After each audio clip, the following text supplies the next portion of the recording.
Bonsoir à tous et bienvenue dans votre magazine. C'est votre emploi comme chaque mercredi. On est ensemble ce soir et c'est la journée mondiale de la santé aujourd'hui. Une journée d'autant plus importante avec cette crise sanitaire qui nous touche depuis 1 an maintenant. Et dans la région, sachez-le, nous avons le 3e pôle santé de France, le parc Eurasanté. Sa directrice adjointe est notre invitée ce soir, Perrine L'Espagnol. Bonsoir. Bonsoir. Merci beaucoup d'avoir répondu à notre invitation. Et comme chaque semaine, Thibaut Cotin de L4M est avec nous. Bonsoir Thibaut. Bonsoir Marie. Et on commence tout de suite avec quelques chiffres autour du parc Eurasanté.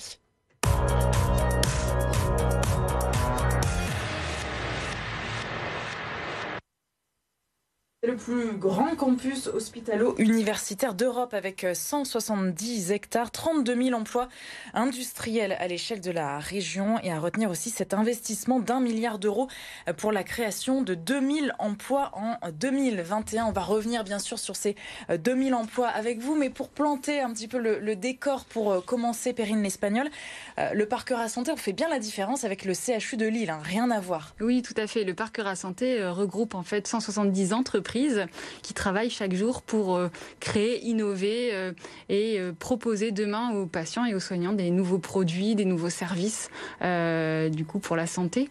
Eurasanté accompagne chaque jour des entrepreneurs qui ont des idées innovantes, qui pourront profiter aux patients demain, des entreprises étrangères qui voudraient venir s'implanter sur notre site et dans notre belle région, et puis aussi des entreprises qui se développent chaque jour et qui sont déjà des belles PME régionales. Et ces entreprises aujourd'hui, elles sont 1100 dans notre région.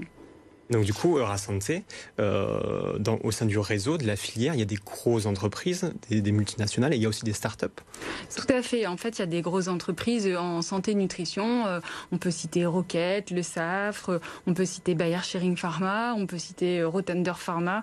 Et puis, on a aussi à côté des start-up qui ont des idées d'innovation, qui peuvent être des idées vraiment, des nouvelles technologies pour accompagner le patient dans le suivi de ses indicateurs. Il y a aussi des startups qui développent, on va dire, des nouveaux médicaments, des nouvelles molécules. Par exemple, pour soigner la maladie d'Alzheimer, il y a une molécule qui va être, on va dire, dans quelques années, dans quelques temps, mise sur le marché. Et on se réjouit de ça. Et c'est l'incubateur Eurasanté qui accompagne ces entreprises-là. Et ça vient donc de chez nous. Est-ce que la crise sanitaire a fait bouger les lignes ici au parc Eurasanté ? Ça a été une crise intense parce que beaucoup de travail en fait depuis le début de la crise et puis lors du premier confinement l'année dernière, ça s'est jamais arrêté. En fait, il a fallu être très réactif pour réorganiser la production locale. On a des belles usines en région puisque sur les 32 000 emplois industriels de notre région, il y en a presque 12 000 qui sont vraiment des emplois sur les chaînes de production. De l'industrie pure et dure. Exactement, de l'industrie pure pour produire des médicaments, des poches de sang, des masques, du gel hydroalcoolique. Il y a une entreprise qu'on connaît bien qui s'appelle Agnos, qui est pas loin de chez nous. Et donc finalement, toutes ces entreprises ont dû se réorganiser dans l'urgence pour produire et puis satisfaire le pays et la région. Et puis à côté de ça, il y a plein de nouveaux projets d'innovation. Il y a plein de nouveaux besoins en fait qui se sont fait sentir au chevet du patient et aux côtés du soignant, et donc des belles innovations. On a cette année, l'année dernière plutôt, en 2020, on a fait la plus grosse année d'entrée en incubation dans le dispositif de création d'entreprise, tellement il y avait de porteurs qui avaient des idées innovantes. Donc la santé, c'est un métier essentiel, une filière d'avenir. Il y a un rôle vraiment stratégique, on le voit également avec la crise aujourd'hui. L'industrie a une grosse part stratégique sur la santé ? Oui, l'industrie a une très grosse part stratégique et en fait, j'aimerais bien que ce soit un métier qui devienne attractif.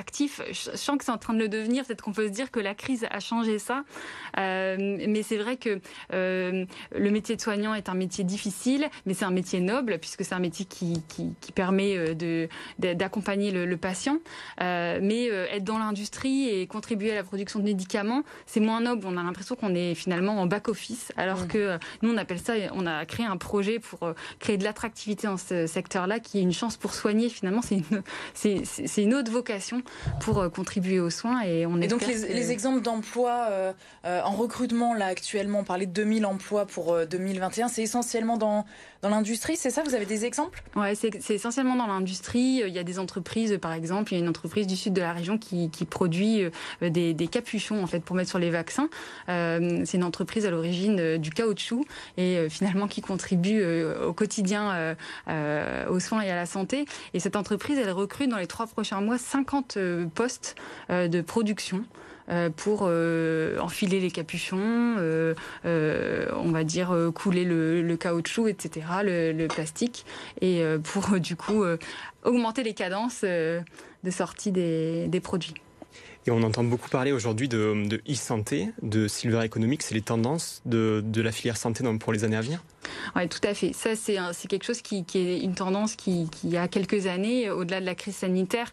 En fait, dans la région, il y a une bonne centaine d'entreprises de e-santé et on sent qu'en fait, ça va crescendo. Il y a de plus en plus d'initiatives autour du traitement de données de santé, de l'intelligence artificielle, de la robotique, tout ça au service de la santé, d'une meilleure prise en charge.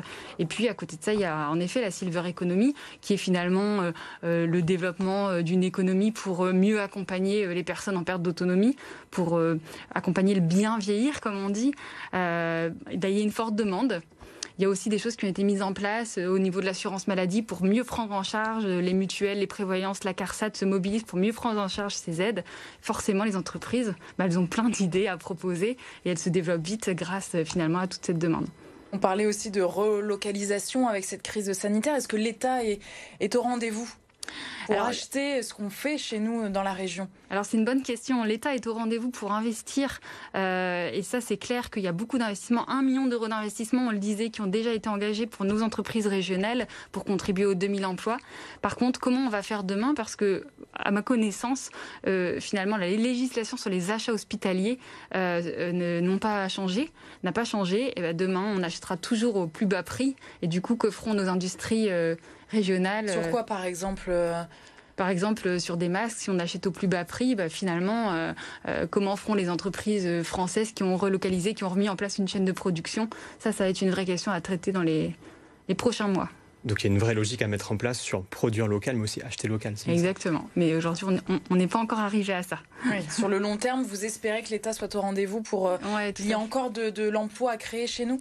Oui, tout à fait. Il faut qu'on puisse maintenir l'emploi, les compétences aussi. Finalement, on a reformé des gens, on a mis en place, on a accompagné la montée en compétences. Ce serait bien dommage de finalement ne pas tirer profit de toute cette crise au bon sens du terme, hein, bien sûr. Donc Eurasanté, c'est la filière santé de la région, mais c'est aussi une structure concrète. Vous êtes près de 100 salariés. Est-ce qu'il y a des postes à pourvoir au sein d'Eurasanté? Oui, il y a des postes à pourvoir. On se développe. En fait, on se développe au rythme de la filière. C'est-à-dire que plus la filière se développe, plus il y a des nouvelles thématiques et plus on recrute nous-mêmes des nouvelles compétences. Évidemment, on recrute des commerciaux pour promouvoir les services d'Eurasanté, promouvoir le territoire, accompagner les entreprises à s'implanter, à se développer. On a des consultants sur des métiers transverses de type RH, finance, etc., mais aussi des consultants spécialisés en santé avec des connaissances scientifiques. Et puis on a des fonctions support évidemment, comme dans toutes les entreprises, comptabilité, communication, etc., gestion de projet.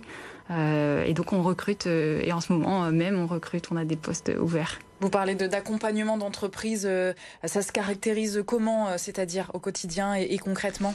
Alors en fait, donc on a un dispositif d'incubation et d'accélération, donc c'est-à-dire qu'on propose aux entreprises qui ne sont pas encore créées, qui sont au stade de l'idée, de les accompagner dans la maturation de cette idée, de sécuriser leur propriété intellectuelle, de leur donner toute l'information sur la réglementation, parce que vous savez qu'en santé la réglementation est forcément spécifique, et puis du coup de les accompagner vers la première levée de fonds pour trouver les financements nécessaires et ensuite de basculer vers le marché. Et puis après la phase d'accélération qui est justement la première phase d'entrée sur le marché. Et en les accompagnant au quotidien, on leur dédie un chargé d'affaires en fait, qui est à leur côté et qui les aide à grandir. Et Eurasanté a aussi un rôle d'observateur pour les tendances de la filière. Quelles sont en termes d'emploi les compétences qui seront cherchées aujourd'hui et à l'avenir dans la filière? Oui, alors c'est vrai que sur les compétences recherchées, on en a largement parlé, il y a des conférences de production et ça ne s'arrêtera jamais. On accompagne d'ailleurs l'implantation d'une usine-école sur le parc Eurasanté pour former justement, c'est comme une auto-école, mais c'est une usine qui forme de manière simulée, on va dire, au métier de la production. Voilà, exactement. Ensuite, tous les métiers en lien avec l'e-santé, donc la digitalisation, on va beaucoup chercher de data scientists et des métiers en lien avec la réglementation, elle change beaucoup. On a besoin toujours d'être plus pointu. Et puis après, dernière chose, mais qui ne change pas, c'est des dirigeants d'entreprise. On a beaucoup de projets, on a beaucoup d'idées en fait, on a beaucoup de projets, on a beaucoup d'argent pour les concrétiser, mais on ne trouve pas d'entrepreneurs et d'entrepreneuses pour les diriger ces entreprises. Donc vous cherchez des profils d'entrepreneurs justement, exactement, pas forcément spécialisés en santé au départ. Non, tout à fait. Alors on a des formations de toute façon pour les accompagner et nous on cherche vraiment des entrepreneurs qui ont envie de s'appuyer sur le développement d'une technologie portée par un médecin, par un scientifique et qui peuvent l'aider avec des compétences de gestionnaire, des compétences de développement. Compétences économiques. Exactement. Porter un projet, pas forcément avoir l'idée, mais porter le projet. Exactement. Donc, et ça manque?